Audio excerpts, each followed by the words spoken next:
আজকাল সময়ে অনেক যুবক এবং তরুণদের মাঝে তাদের শরীরে ট্যাটু অথবা উল্কি অঙ্কন করার এক ব্যাপক প্রবণতা উপলব্ধি করা যাচ্ছে এবং তারা এই কাজটাকে কোনো অপরাধী মনে করছে না।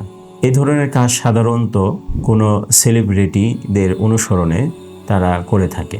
সেই সেলিব্রিটি মুসলিম হোক অথবা অমুসলিম হোক, এর কোনো তোয়াক্কা বা বাছবিচার তারা করছে না। অথচ মুসলিম যুবক হিসাবে অথবা তরুণ তরুণী হিসাবে তাদের উচিত ছিল তারা কাকে তার আদর্শ বানাবে সেই বিষয়ে বিবেচনা করা, গুরুত্ব দেওয়া। ট্যাটু বা উল্কি সাধারণত কয়েক ধরনের হয়ে থাকে, যেমন স্টিকারের মাধ্যমে শরীরে ট্যাটু অঙ্কন করা হয়, অথবা বিশেষ যন্ত্রের মাধ্যমে শরীরে ট্যাটু বা উল্কি অঙ্কন করা হয়। সেটা আবার স্থায়ী পর্যায়ে হয়, যেটা সবসময় শরীরের মধ্যে সারা জীবন যেটা স্থায়ী হয়ে যাবে, অথবা কিছুদিন পরে বা কয়েক মাস পরে সেটা আস্তে আস্তে মুছে যাবে।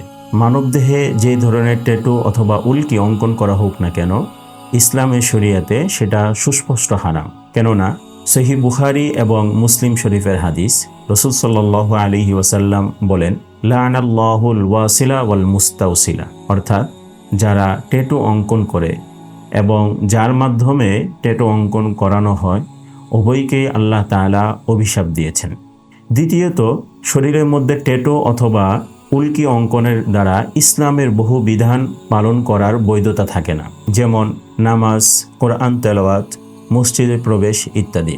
কারণ শরীরের মধ্যে অজুর কোনো স্থানে যদি ট্যাটু অথবা উল্কি অঙ্কন করা হয়, তাহলে সেখানে অজুর পানি পৌঁছায় না।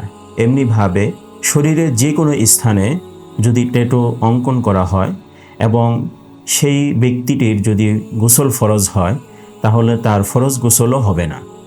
এই জন্য সে অনেক বিধিবিধান থেকে বঞ্চিত হয়। তৃতীয়ত, যারা শরীরের মধ্যে ট্যাটু অঙ্কন করে তারা আল্লাহ তাআলার রহমত থেকে বঞ্চিত হয়ে যায়, রহমত থেকে দূরে সরে যায়। কেননা সাধারণত আমাদের সমাজের যুবক ভাইয়েরা বা বোনেরা যে সমস্ত ট্যাটু অঙ্কন করে, এর মধ্যে বেশিরভাগই কোনো জীব জন্তু অথবা প্রাণীর ট্যাটু থাকে, অথবা অনেকের মধ্যে অশ্লীল কথাবার্তা বা অশ্লীল কোনো বিষয়ের ট্যাটু অঙ্কন করা হয়। এই সকল কারণে সে আল্লাহর রহমত থেকে দূরে সরে যায়।